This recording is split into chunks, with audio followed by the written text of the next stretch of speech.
Good afternoon, everyone. We are very pleased to have you joining us today. My name is Sophia Autry. I'm the Deputy Director of the Division of Community and Population Health, and I'm looking forward to a wonderful event. A few reminders before we get started.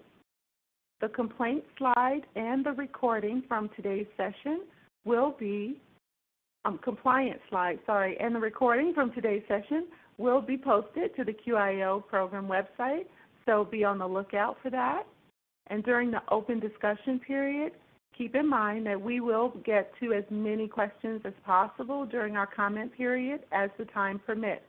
But if there are any unanswered questions, we'll address those as well as we can during the post-event. Next slide. It is my pleasure to introduce our speakers today, Gail Atherton and Nancy Newberry of TMS. Gail is a registered nurse with over 30 years dedicated to finding ways to provide excellence of care and caring to residents in long-term care. She maintains certification as a professional in healthcare quality and as a dementia practitioner. Gail has been a healthcare quality improvement specialist with TMS Health Quality Institute for 2.5 years. Nancy is a registered nurse and has worked in healthcare over 30 years. She has a master's degree in health education and is certified in patient safety and healthcare quality. Nancy has been with TMS Health Quality Institute for the past 5 years and is currently the Patient and Family Engagement Coordinator. She enjoys helping patients learn to become more activated and to do what they can to live their best life possible physically, mentally, and spiritually. And I'm going to turn it over to Gail. Gail, the floor is yours.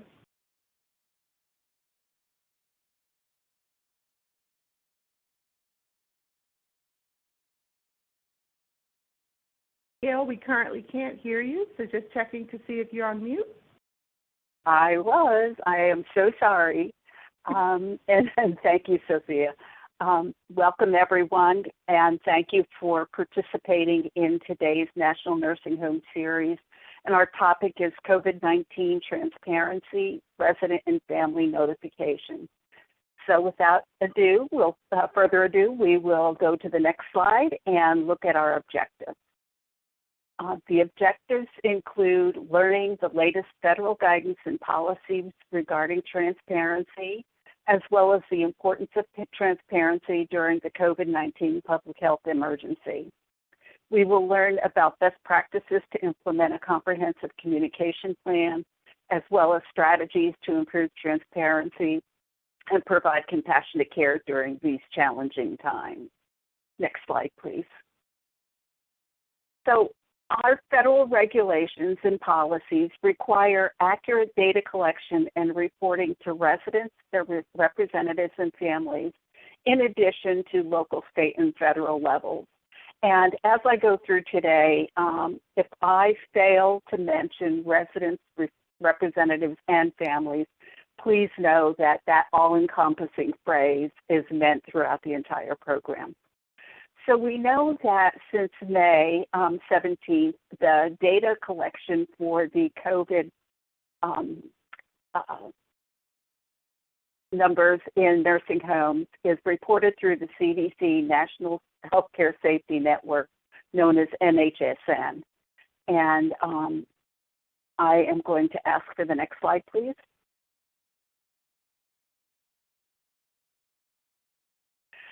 So the information was published in the interim final rule, and there was a CMS Quality Safety and Oversight Group memo published, Memo QSO 2029. And this is just a snapshot of what the memos look like, should you not be familiar with them. And for those of you with any longevity in the industry, you may have known them as survey and certification letters. So there is a gray box on all of the memos. This one represents 2 of the items covered in the memo, the reporting requirements and transparency. However, the memo does cover some enforcement information. regarding the failure to report in accordance with the updated regulations, and some updated survey tools that you can reference and utilize as you look at perhaps maybe your gap analysis and utilize the information to help you better prepare for this COVID pandemic. It also introduces the new F tags of F884 for failure to provide the NHSN information, and F885, which is failure to notify the residents and responsible parties according to the required guidelines. The next slide, please. So again, in orange here, we will be covering the nursing home requirement to inform residents, their families, and representatives of COVID-19 cases in their facilities, and what does that all mean? And if we go to the next slide, please. We have been reporting since May 17th, and hopefully everyone on this call has been familiar with that and complying, that we need to report the COVID-19 information anytime there is a confirmed case of COVID-19 infection among your residents and or staff. In addition to that, we need to report system clusters, which is defined as 3 or more residents or staff with a new onset of respiratory systems consistent with COVID infections within a 72-hour period. So that could be 2 residents, 1 staff, 2 staff, 1 resident, any combination thereof. It could be residents on different stations or halls or units. But when that threshold of 3 is met within a 72-hour period, it's important that these system clusters be reported to your residents in addition to the representatives and families. And there's some points that you may want to start pondering, especially with the holiday weekend coming up. The standard who, what, when, how. Does everyone who may be receiving the positive information, the positive testing information, know to get that information to the right person so that the timeline of 5 p.m. tomorrow is met? Does everyone know from the clinical standpoint that the clusters of symptoms need to be reported also? So there's just some points to ponder, some things to think about, especially with the long holiday weekend coming up. And next slide, please. Now, in addition to the positive reports and the clusters, we need to update the families regarding cumulative numbers in the facility. So we would do that minimum of weekly, and anytime you have to report based on the 5 days, the 5 p.m. next day of a new test or the clusters. So next slide, please.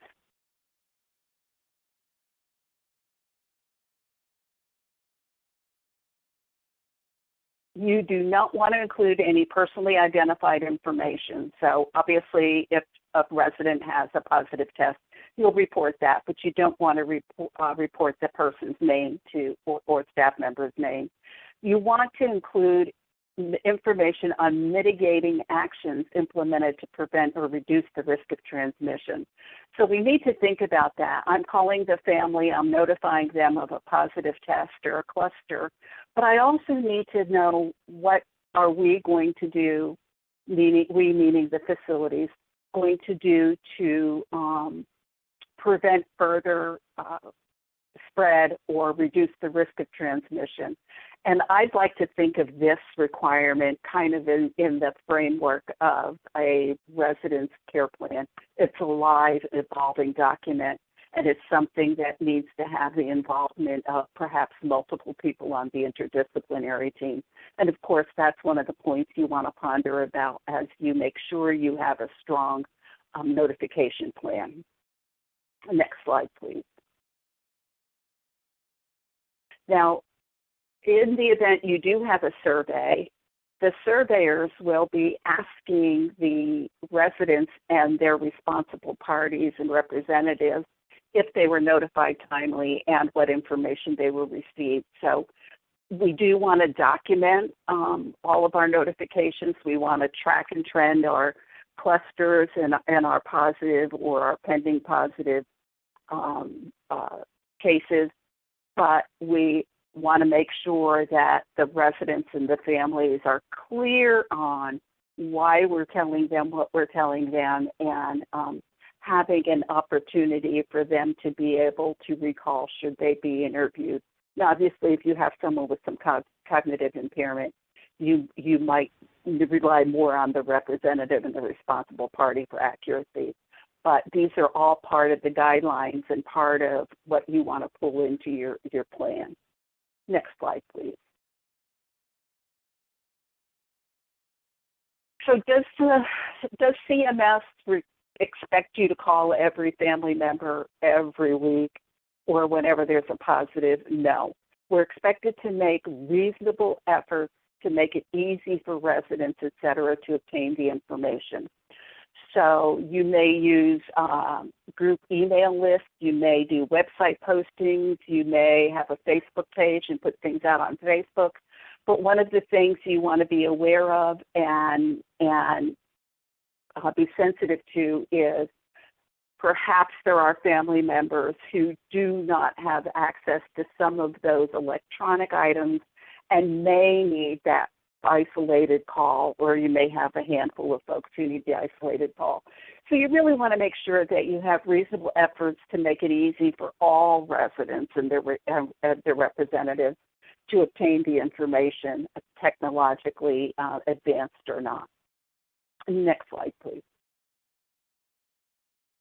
So with transparency and the reporting in NHSN, the National Health Care Safety Network, we have accountability. And on June 4th, there was a quality, safety, and oversight memo posted that informed us that on Nursing Home Compare, everyone can go and actually access all of the COVID information that's being reported, and that includes numbers of new cases that week, numbers of cumulative potentials that week, and cumulative potentials, whether or not the staffing is adequate, et cetera.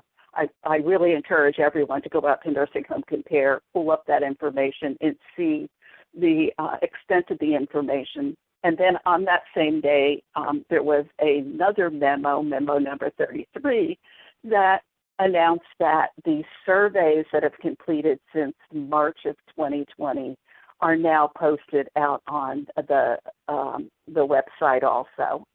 And you would find the information about those two postings under the Spotlight section of Nursing Home Compare. Next slide, please. This is just a snapshot of the nursing home COVID-19 focus survey tool that surveyors are using. I just pulled out section number 7, which applies to reporting to residents, representatives, and families, as that is the topic of today's session. However, I would encourage you to go out and pull this information. And again, that is included in the QSO 2029 NH. And I have failed to mention that on all of these slides, there has been links so that you could get to the information that we've addressed. And way early on, there was a link to a American Healthcare Association summary of the regulations. And this is not intended to be an endorsement for the association, but it does have a really beneficial job aid that may help you walk through, use as an education piece as you're doing your training for all of the reporting requirements. And I wanted to make sure to point that out. Next slide, please. So CMS is also responsible for protecting and ensuring the health and safety of residents. It is necessary, particularly in this pandemic environment, to track and know what kind of responses are happening, know what mitigation efforts are being successful to prevent the spread and the impact of the COVID-19 for our most vulnerable citizens, but also for the general population at large. So all of this transparency and accountability really is valuable to ensuring that in these hard times, quality of patient care is also held to the best standard possible. Next slide, please. So we know there can be barriers to transparency, and many of them are listed here. Many of them I'm sure you're very aware of. Some of the testing availability and reliability has been in question over the course of the time. Of course, these are new times, so we are in a learning curve. But you want to not allow the barriers to color the transparency of the information that you are providing. Next slide, please. We also know that there's many challenges emerging, including ongoing media coverage, and I won't go into detail about that, but we do know that sometimes the media might sensationalize something. For instance, I recently heard of a local newspaper that put in the front page, XYZ nursing home COVID positive testing increased by 230%, only to learn that the baseline was 2, and the 230% increase was, I believe, 5. So certainly a different message sent, but we want to be aware that that type of thing is happening and communicate with our residents the accuracy and let them know the good, the bad, and maybe the reality behind the potential sensational. Next slide, please. So you want to have a comprehensive communication plan. You want to have a really well-designed, thought-out, adjusted as needed plan for communicating with the ombudsman, your residents and families, other healthcare entities. I think about, particularly with the other healthcare entities, when you're having your local full house testing, notifying those folks so that they are aware that you may have some positive findings coming out. And next slide, please. So on this slide, there are 2 resources I encourage you to go look at. The first is a CDC preparedness checklist for nursing homes and long-term care settings. The second is a toolkit that's been put together by CMS to give us kind of a snapshot of the different things that are happening in the different states. And I just want to point out that this slide says version 3, and that was true on Monday when we finalized our slides. However, a new version has come out that has additional information. And with that, I want to turn this call over to my colleague, Nancy Newberry, who will talk to you about communication strategies. Thank you, Gail. Hi, everyone. This is Nancy, and I'm the Patient and Family Engagement Coordinator at TMS. And before I get started, I just want to thank you all for working so tirelessly to provide optimal care under extremely difficult circumstances during this pandemic.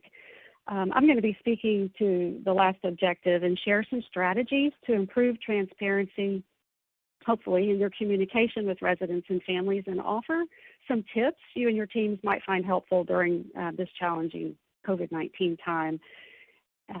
I want to just mention that this webinar is going to be recorded. It is being recorded and will be available.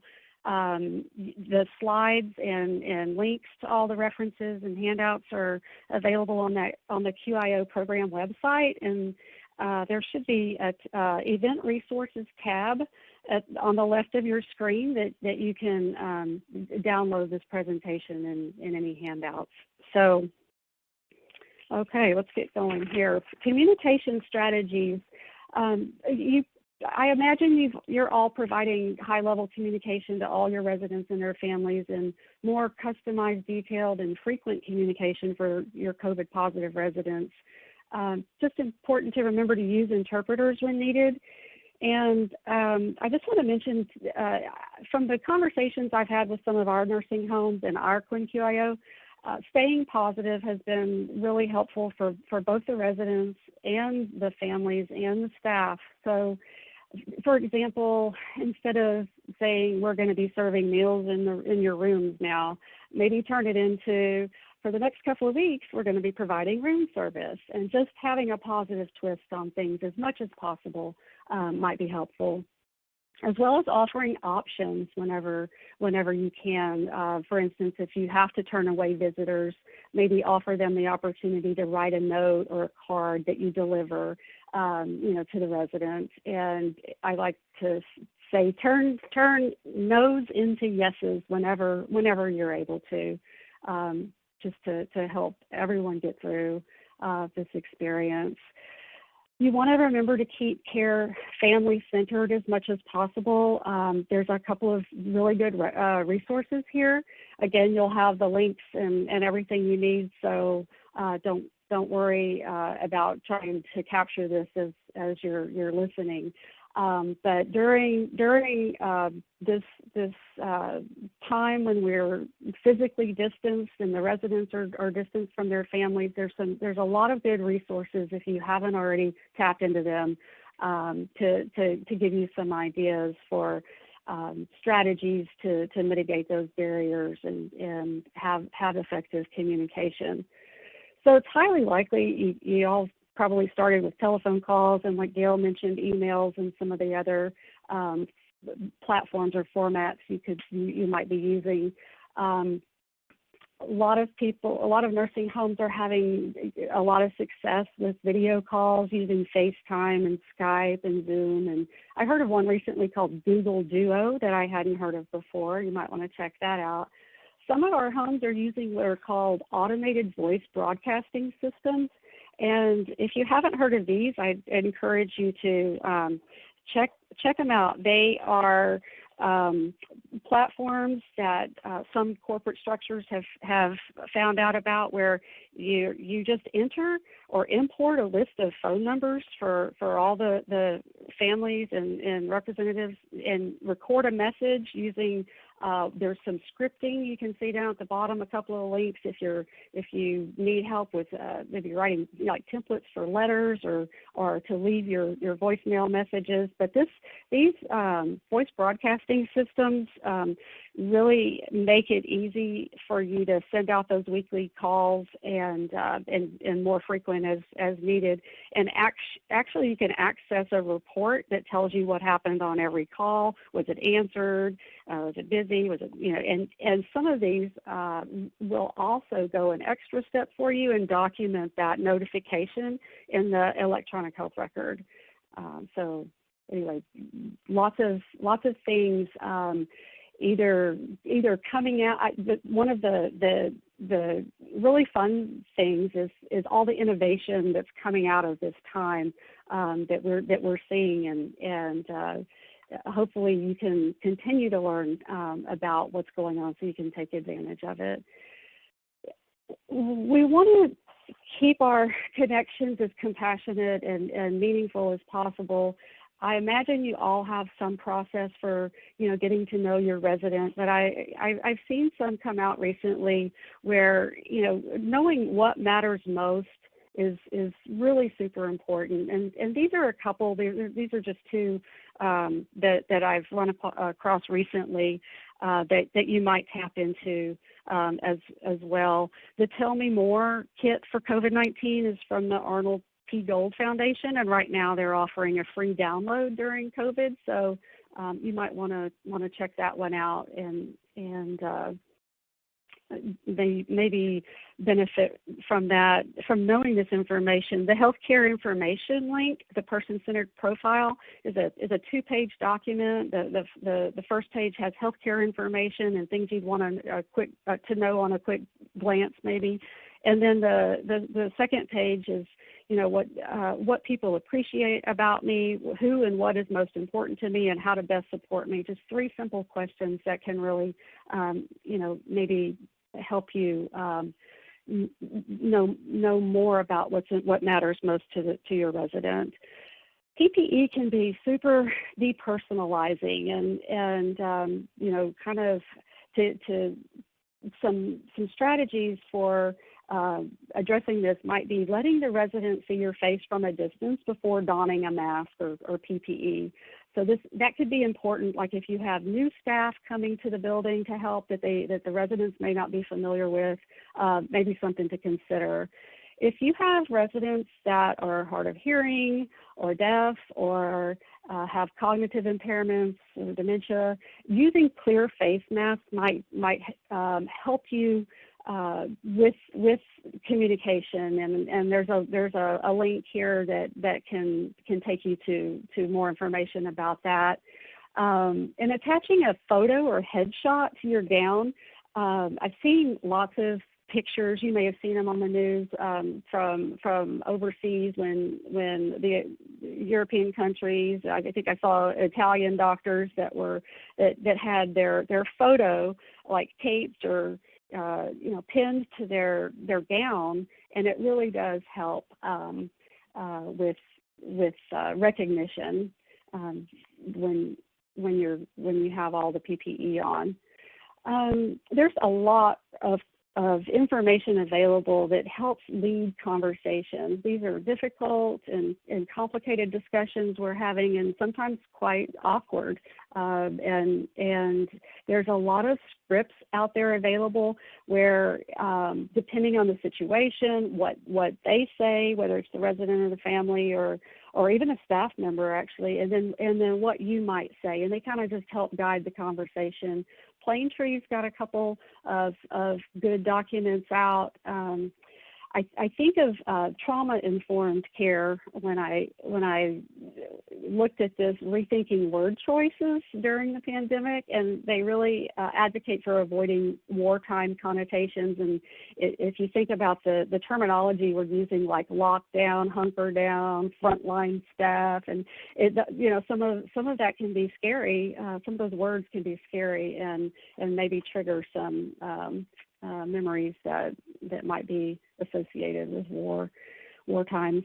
Shared decision making and serious illness conversations, you just want to be really mindful of addressing goals of care and treatment decisions with the resident and or their representative as possible. I just wanted to mention remembering to incorporate or integrate in some supportive or palliative care, even hospice, as appropriate, even if it's virtually. There's a couple of references down here for you as well. As far as advanced care planning, this is really a time where you want to be proactive and have the patient's wishes in place so you know how to best honor them. And it's just become more of an urgent issue with this pandemic. As you know, the trajectory can be really quick. People are declining rapidly, potentially, and really being proactive and having this information available. And I was on a call this morning. The IHI has a national nursing home huddle every day, Monday through Friday at noon Eastern time, and AMDA was presenting one that I don't have on the list called mydirectives.com is where you would find it, and they were talking about transferring it, and it's all electronic, and I look forward to learning more about it. But I want to give a shout out to the Vital Talk Tips app. Vital Talk vitaltalk.org. If you just Google vitaltalk.org, you can find a lot of information that also relates to shared decision making and these serious illness conversations and build your communication superpowers. I need to move on here. If you're not currently working with your QuinnQIO, I encourage you to use this link, and you just enter your state and it will tell you who is available for you.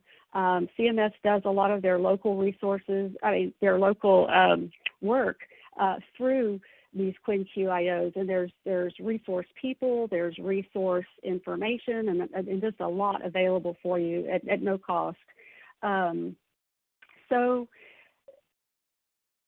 We went the wrong way here. Let's see. So this is a snapshot from our website, and you can see what our key priority areas are. TMF works with Arkansas, Mississippi, Nebraska, Puerto Rico, Texas, and the U.S. Virgin Islands. Under the resources, there's a library with lots of information that you can just search by topic and find.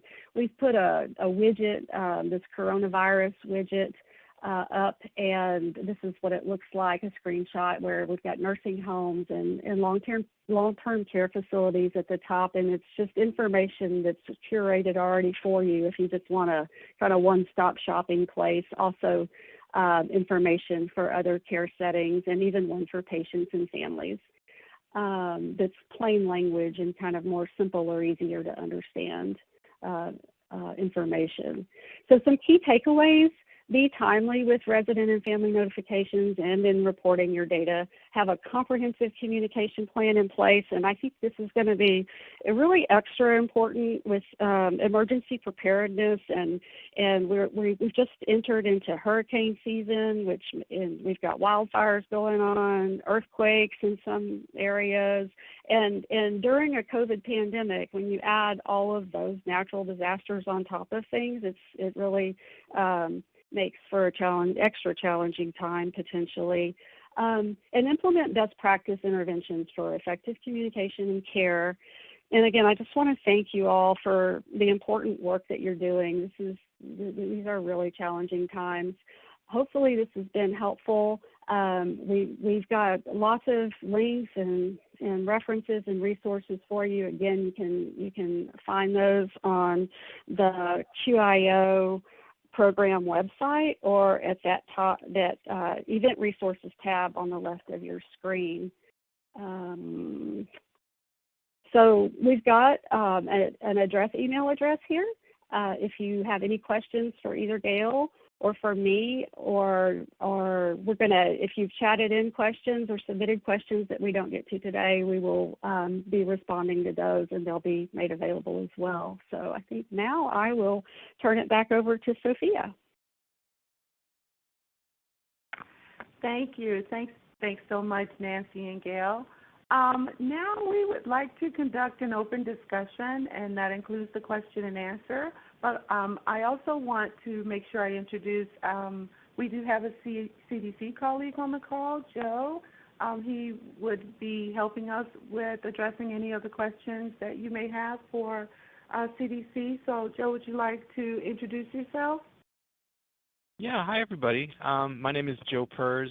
I am a member of the Division of Healthcare Quality Promotion at CDC. We work very closely with our CMS colleagues on issues related to protections for nursing home patients and staff, and it's a pleasure to be with you. Thank you. Okay, great. So I'm going to go, actually, Marianne and I are going to take turns asking questions. And I'm going to start with the first question, even though I've assigned it to one of the speakers. Any of you can answer the question if you feel that you have any information to provide. So the first one, this one is I assigned to you, Joe. Are you saying that even if we don't meet the positive COVID or cluster COVID reporting, a weekly call must be done? And that one was from Tricia Mowry. And I think this is about the positive COVID and making sure that they still have to provide weekly reporting. Right. Thanks for that. I want to say, CDC is a non-regulatory agency by and large, so you might have to catch me if I say something that contradicts regulation. But I think the spirit there is that if COVID activity is present in a facility, right, then that sets expectations for communicating with staff, residents, and residents, representatives, loved ones, etc. If you have cases in a facility, it doesn't, I don't think, commit you forever after. What we'd like to see are 2 incubation periods pass with no cases among residents to have some reassurance, right, that the outbreak was contained and it's over. So that would translate to 4 weeks of that kind of a quiet period. I think it would be, very reasonable to continue at least a weekly communication, which could be very reassuring, to everybody that, in the past week, no additional cases reported. And then after 4 weeks of that, COVID-free period, you could perhaps, indicate that you've made it to the other side, and that if COVID should reappear, that you will, begin those communications again. So that's my take on it from a, CDC non-regulatory perspective, if you will. Thanks, Joe. Gail or Nancy, do you have anything to add?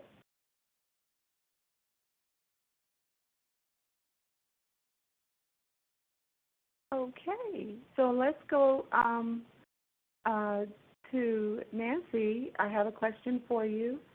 As far as menus go, this is talking about the food availability in nursing homes. They would like to know, are there any alternative choices available because their loved one is in a nursing home that doesn't really provide alternatives? So they were asking about that. Yes, thank you for that question. I was responding to it as you were reading it. I don't know that I have a good answer for that. I would probably just recommend reaching out and asking if they're, maybe.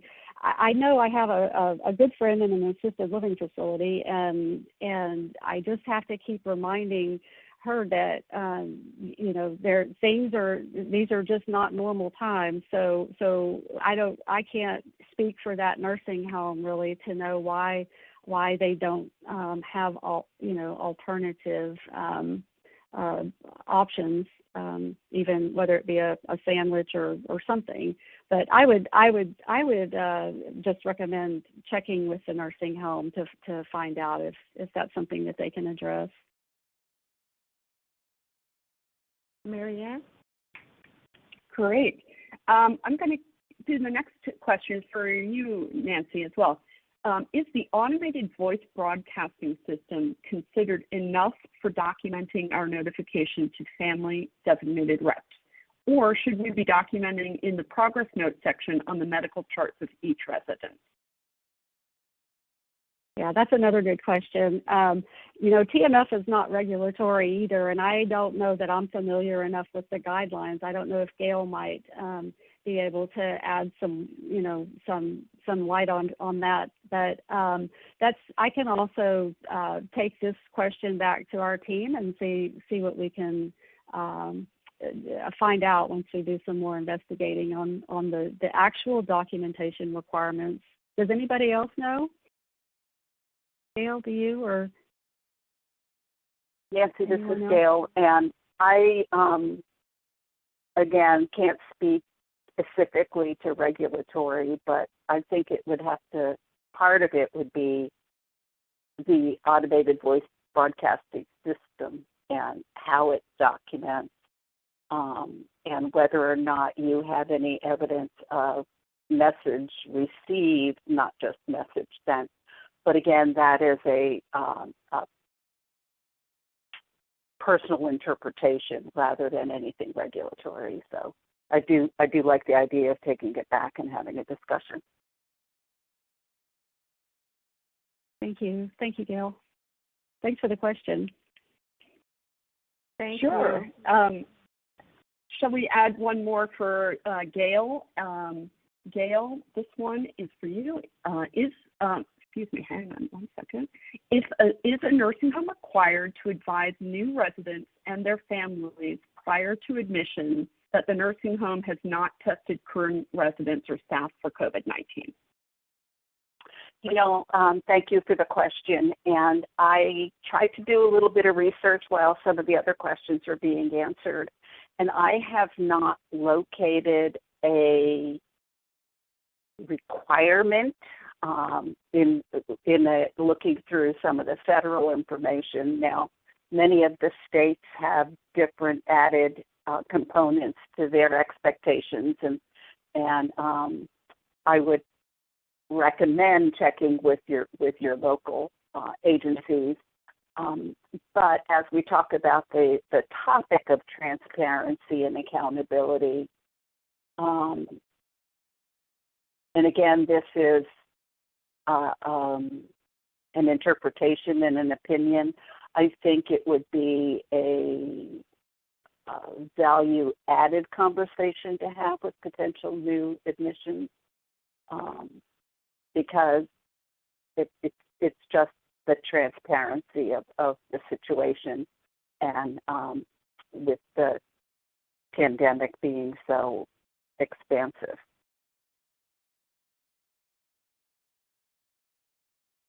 Okay, Gail, thank you so much. I don't know if there's anyone else on the call that might have better information or answer to that question.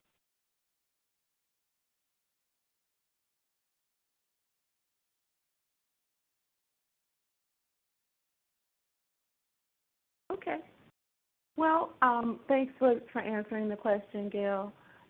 We do have another question I have for you, Joe. If 3 people have symptoms in 72 hours, and this is probably something that Gail can address as well, but if 3 people have symptoms in 72 hours and they're tested and one test is back negative already, are we still required to notify? So I think the spirit of it is that, how to put it, I'd say probably you're not technically meeting the requirement. It's really open to interpretation. Some of the language around 3 persons developing symptoms within 72 hours was helping us bridge from that earlier time period when testing was very difficult to obtain, and results were often greatly delayed. So, what's implied here is that maybe this is the first person in the cluster and you got the results back in 24, 48 hours, and so in effect, they don't count. And, if you're getting your results back that quickly, then it's that positive confirmed case that's really going to be your driver. So, my personal opinion is that, if you can get the result back as quickly as presented in this scenario, and now you only have, 2 persons sort of in that category, well, then technically it sounds like, you're not meeting the criteria. What I would like to emphasize is, having access to testing that can be deployed quickly, right? So that, as soon as you have suspicion, a resident is presenting with symptoms, for example, or a staff member, that you're able to, get them tested and get that result back quickly, so that you could begin acting upon it. What we find time and time again is that, facilities that have delayed recognition are the ones that unfortunately, see the most spread.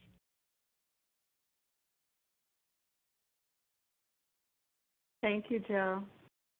So I'm going to go over to you, Nancy. This is a long question, but I think it's a good one, and it's about communication methods. So the requester is asking about posting on Facebook. They said that although they posted on Facebook and websites and they were referenced as reasonable means to communicate, with the exception of calling a certain percentage directly, would you not recommend that, if viable, calling, emailing, or texting all would be good standard or best practices? So I'm going to just put that piece of the question to you because there is a second part.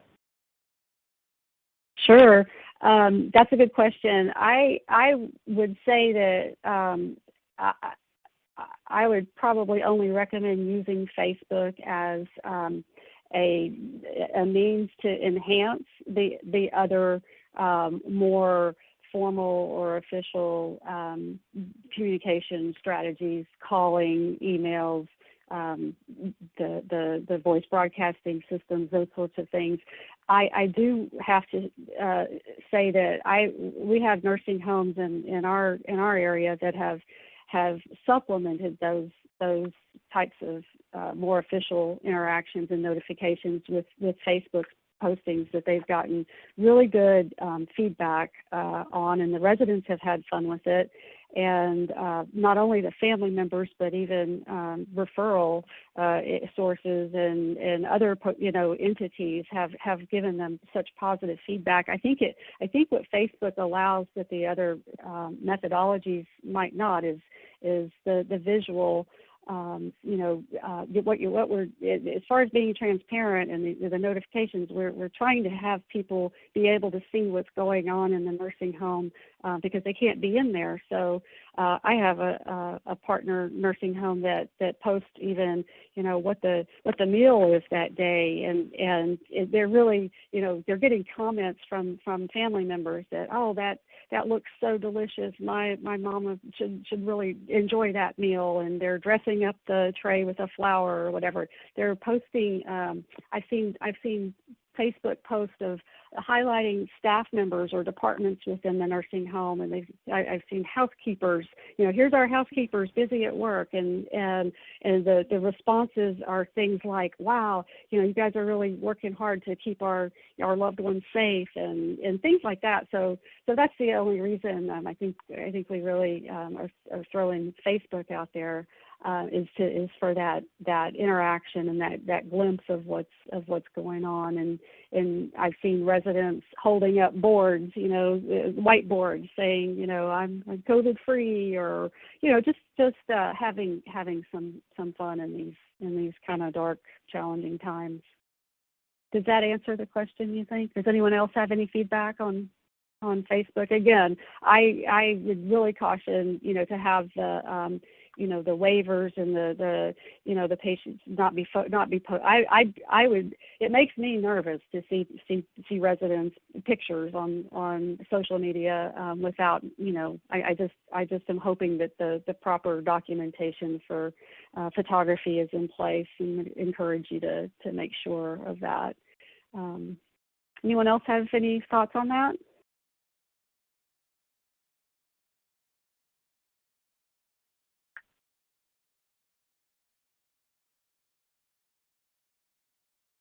Okay, hearing none, let's move on to the next question.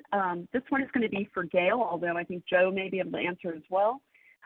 If there is a new onset respiratory symptoms, but a COVID test is completed and negative, do we still count this resident or staff in our count of new respiratory symptoms in 72 hours? Hey, this is Joe. I'm jumping in because that sounds a lot like the question that I answered earlier. Right? So and again, this scenario is, I hope, portraying, what many of you are finding, is your current circumstance where residents or staff are identified, with symptoms compatible with COVID, and you're able to, rapidly access testing and, as important, get those results back very promptly. And so, again, the spirit of the three, new onset cases within 72 hours, was to make sure that we aren't missing, a significant event absent the availability of testing. Great. Thank you, Joe. The next question is probably also going to be to you, Joe, or to Gail. They are asking, are there reporting requirements to long-term care ombudsman? Yeah, I think I'll let you take that. I'm not aware of anything in CDC guidance that addresses it, although it seems like certainly a reasonable and good practice.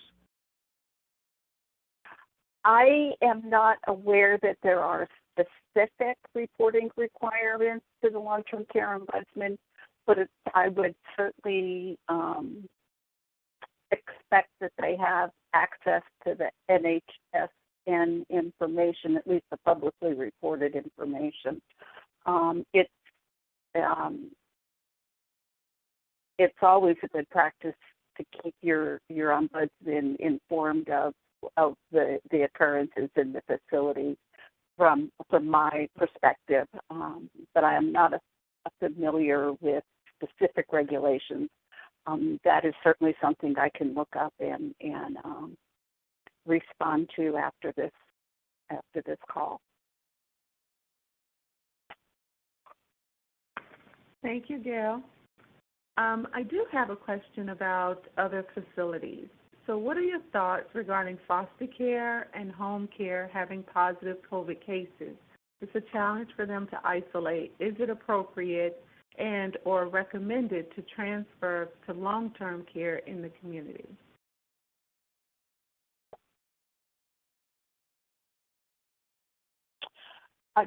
This is Gail, and I'm going to say that I would believe that the first thing you would do is contact your local health department and get guidance. But with the members of the long-term care community being some of the most vulnerable, and I think we've had some examples of the dangers of admitting into long-term care the COVID-positive residents, I'd be hesitant to say that it would be something that I would want to see happen. And again, that is nothing official. This is Joe. I would echo that. I think that's good advice, especially making sure that the foster care, home care, and provider, rapidly engage with their health department to get advice on, assessing the situation more broadly, right? There may have been other exposures that occurred there in that setting, and to discuss, options for, isolating, cohorting, et cetera, and possibly transferring. I think the local health department would be, an excellent resource in that situation.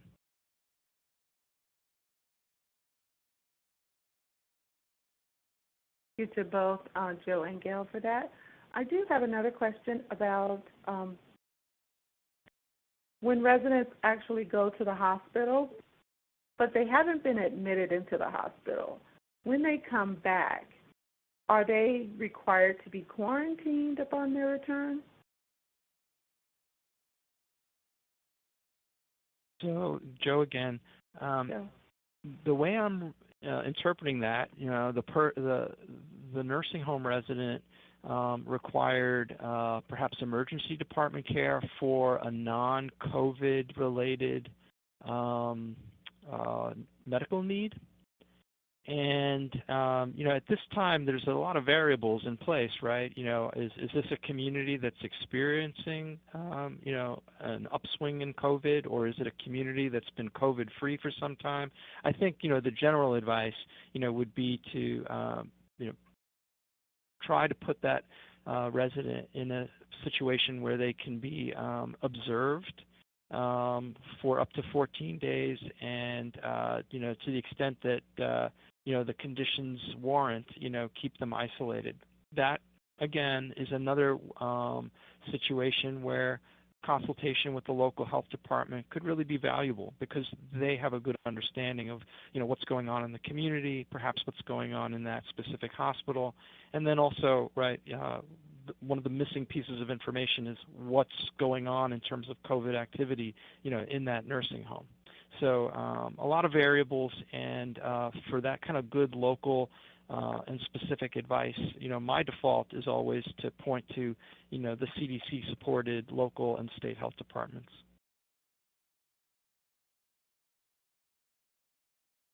Great. Thank you, Joe. This is going to be another one for you.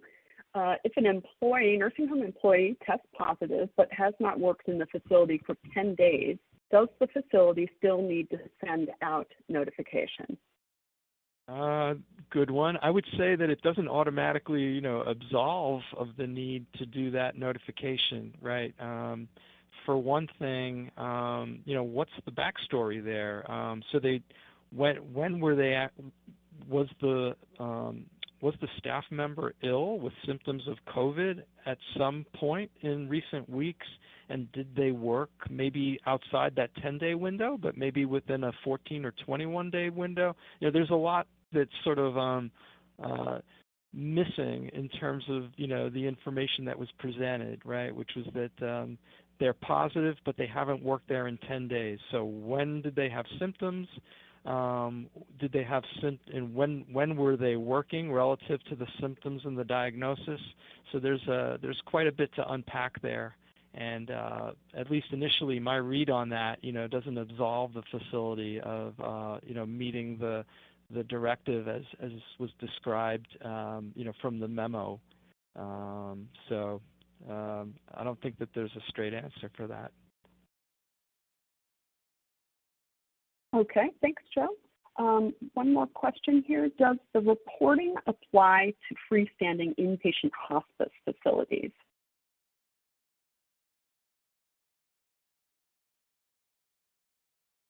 That one is Joe again here. I think that one is a question for CMS colleagues who are more familiar with broader CMS policy extending beyond nursing homes, right? Because I do believe that the memo that we've been referring to was specific for nursing homes. It sounds like it could be very reasonable to apply the guidance for that type of setting, but in terms of what's required, I can't really speak to that.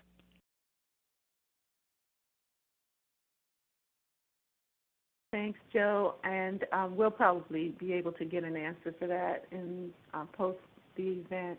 So I think we have time for one more question, and I am going to get this one from you, Nancy, if that's okay. How can a POA receive financial reports of their loved ones' expenditures and incoming funds?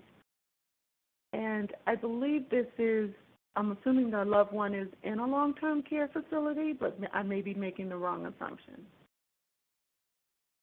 Yeah, that's a good question.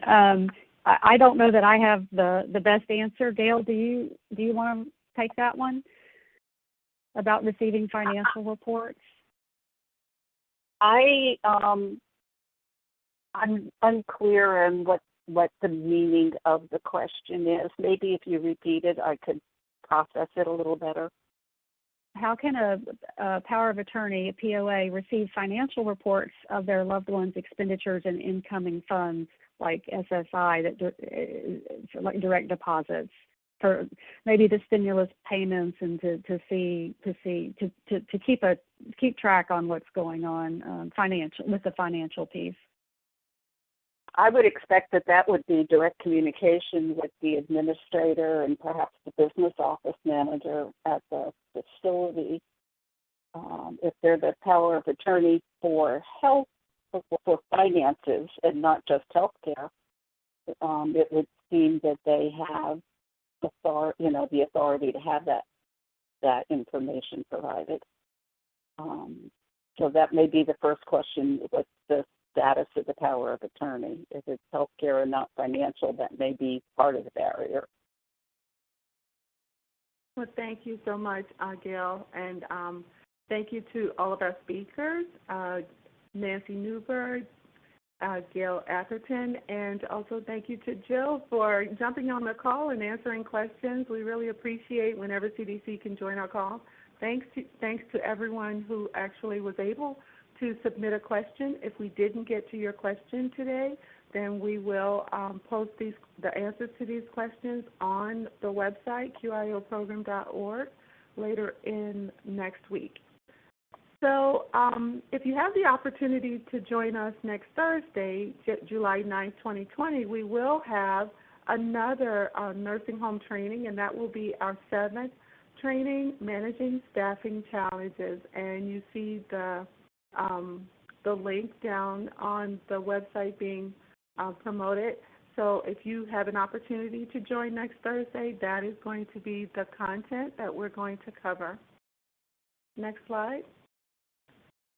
And we want to make sure that your opinion is heard. It is valuable to us, so please take a moment to complete the post-event assessment. This is the link for it, but I believe it is going to come up at the end of the presentation. And if you have any additional information for us to improve future events, please let us know during that survey. And that is all for today. Thank you all for joining us on the call, and hopefully we'll see most of you next week. Have a happy holiday, everybody. Thank you. Thank you.